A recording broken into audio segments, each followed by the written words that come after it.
सिंधु जल संधि का सस्पेंड करना भारत के लिए बना मास्टर स्ट्रोक है। 45 दिन में घुटनों पर आ गया पाकिस्तान। भारत ऐसे हो गया मालामाल। भारत का ये वाटर बम दुश्मन के मिसाइल और ड्रोन हमलों से भी ज्यादा खतरनाक साबित हुआ। बंजर होने लगी पाकिस्तान की जमीन। ना अमेरिका बचा सका और ना ही चीन। 45 दिन में लाखों करोड़ का नुकसान। बूंद बूंद पानी को तरसा पाकिस्तान। भारत की 200 किलोमीटर लंबी नहर और 12 किलोमीटर से ज्यादा लंबी सुरंगों के सीक्रेट मिशन के पीछे क्या है?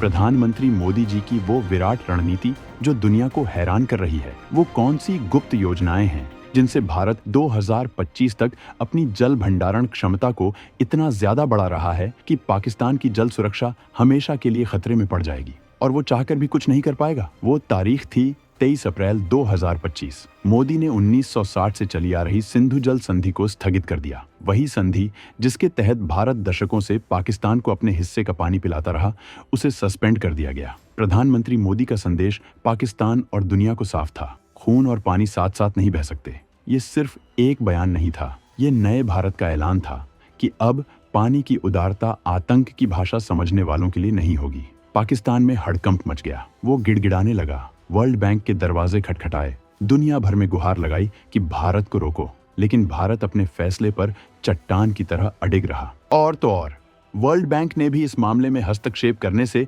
साफ इनकार कर दिया। कह दिया कि ये दोनों देशों का आपसी मामला है, वो इसमें नहीं पड़ेगा। भारत के एक फैसले ने पाकिस्तान की चूल्हें हिला दी। जो पाकिस्तान कल तक भारत को आंखें दिखाता था, आज वो पानी की एक एक बूंद के लिए तरस रहा है। वहां की जीवन रेखाएं सूख रही हैं। पाकिस्तान के इंडस रिवर सिस्टम अथॉरिटी ने खुद माना कि जून 2025 आते आते उन्हें जितना पानी मिला उससे कहीं ज्यादा, करीब 11,180 क्यूसेक पानी उन्होंने छोड़ दिया, जिससे जल संकट और गहरा गया।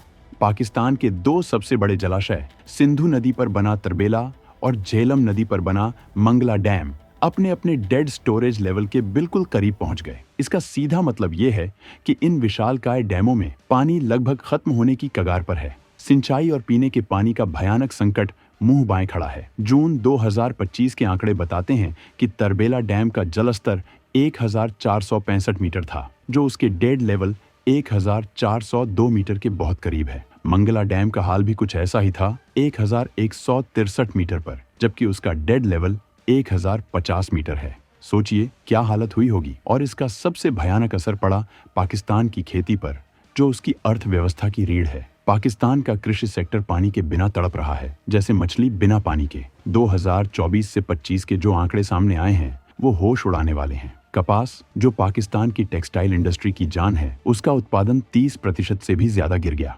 गेहूं, जिससे रोटी बनती है, उसका उत्पादन लगभग 9% कम हो गया और मक्का में 15% की भारी गिरावट आई। कुल मिलाकर पाकिस्तान की 5 प्रमुख फसलों का उत्पादन 13.5% घट गया। पाकिस्तान के पंजाब और सिंध प्रांत, जो उसके अन्न भंडार कहलाते हैं, वहां खरीफ की फसलें पानी की कमी से बर्बाद हो रही हैं। किसानों के आंसू सूख चुके हैं, उनकी मेहनत पर पानी फिर गया है, और वो भी भारत के पानी की वजह से। जब खेती ही नहीं होगी तो इंडस्ट्री कैसे चलेगी? अर्थव्यवस्था का क्या होगा? पाकिस्तान की अर्थव्यवस्था का तो भट्टा ही बैठ गया है। एक्सपर्ट्स का अनुमान है कि पाकिस्तान की जीडीपी में 1.5 से 2% तक की भारी गिरावट आ सकती है, सिर्फ इस पानी के संकट की वजह से। पाकिस्तान का कृषि क्षेत्र, जो उसकी जीडीपी का लगभग 24% हिस्सा है, वो भी 2025 में घटकर 23.54% रह गया। एक्सपोर्ट ठप हो गए हैं, महंगाई आसमान छू रही है और लाखों लोग बेरोजगार होने की कगार पर हैं। पाकिस्तान की आर्थिक कमर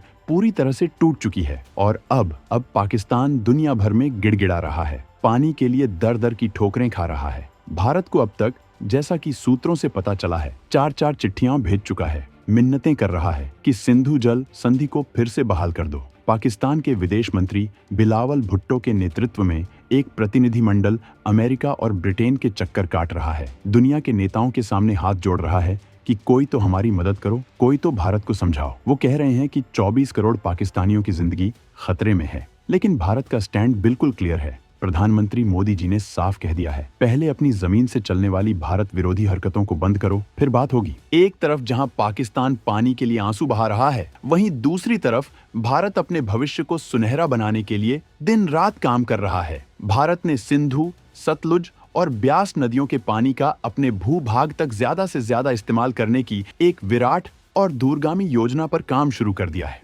भारत एक ऐसा चक्रव्यूह रच रहा है शहरों और सुरंगों का, जिससे दुश्मन भी चकरा जाए। योजना के तहत रावी ब्यास नदियों को सतलुज से जोड़कर पानी को भारत के अंदर ही रोका जाएगा। इसके लिए लगभग 200 किलोमीटर लंबी एक विशाल नहर परियोजना पर काम शुरू हो चुका है। और यही नहीं, इस परियोजना में 12 बड़ी बड़ी सुरंगें भी बनाई जाएंगी।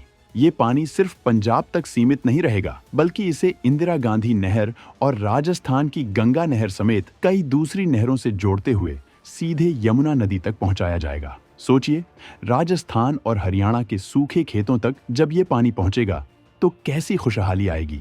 और ये जल क्रांति सिर्फ मैदानी इलाकों तक ही सीमित नहीं है। भारत के पहाड़ भी अब ऊर्जा से रोशन होंगे।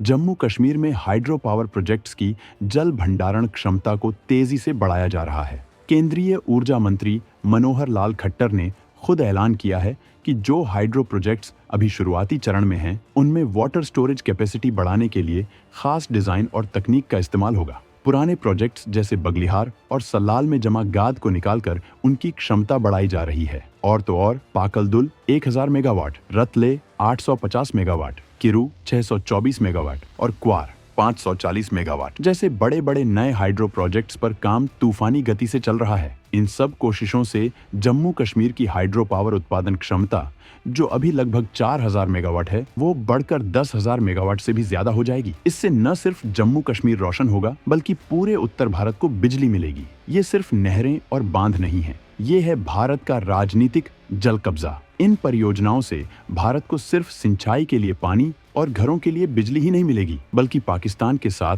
जल बंटवारे पर भारत का राजनीतिक नियंत्रण भी पूरी तरह से स्थापित हो जाएगा।